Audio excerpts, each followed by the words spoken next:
Merci Henri, à demain. On va pousser un cocorico régional pour une entreprise de Sophia Antipolis. Elle s'appelle Virteam. Elle vient d'être sélectionnée pour représenter la France au prochain CES, le salon des nouvelles technologies à Las Vegas en janvier prochain. Elle est spécialisée dans la 3D virtuelle et on va la visiter avec Véronique Varin et Ali Benbournan. Je suis Thomas Coventry. Et ce gentleman britannique va vous faire découvrir la colline du château de Nice comme si vous y étiez sans y être.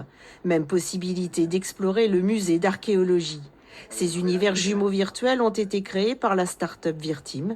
Déjà 4000 clients utilisent cette technologie qui peut aussi être au service de la sécurité en entreprise. Donc là, l'idée, on va commencer le scénario avec les risques. Donc on va tourner dans le 360. L'idée, c'est bien de leur faire comprendre que dans le jumeau numérique, ils peuvent naviguer. Sans se rendre sur site, les risques par exemple de heurts ou de chutes sont identifiés afin de les éviter dans le monde réel.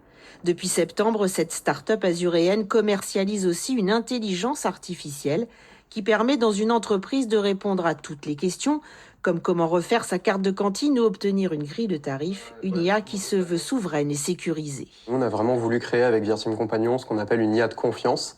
Donc l'idée, c'est que toutes les réponses de l'IA sont basées sur les documents de l'entreprise.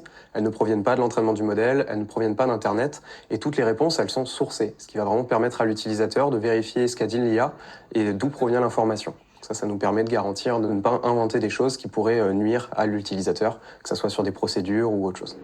Le prochain CES, le plus grand salon mondial de la high-tech, c'est dans 2 mois à Las Vegas et Virteam a été choisi pour y participer. Une reconnaissance pour cette start-up rentable depuis sa création il y a 13 ans et aujourd'hui plus que jamais en plein essor. La société prend une nouvelle tournure, qui plus est avec l'annonce de notre première levée de fonds, ce qui est historique puisqu'on n'avait jamais levé de fonds avant.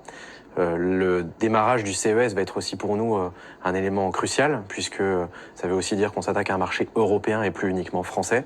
Si l'entreprise lève les 5 millions d'euros espérés, elle a prévu d'embaucher 15 personnes.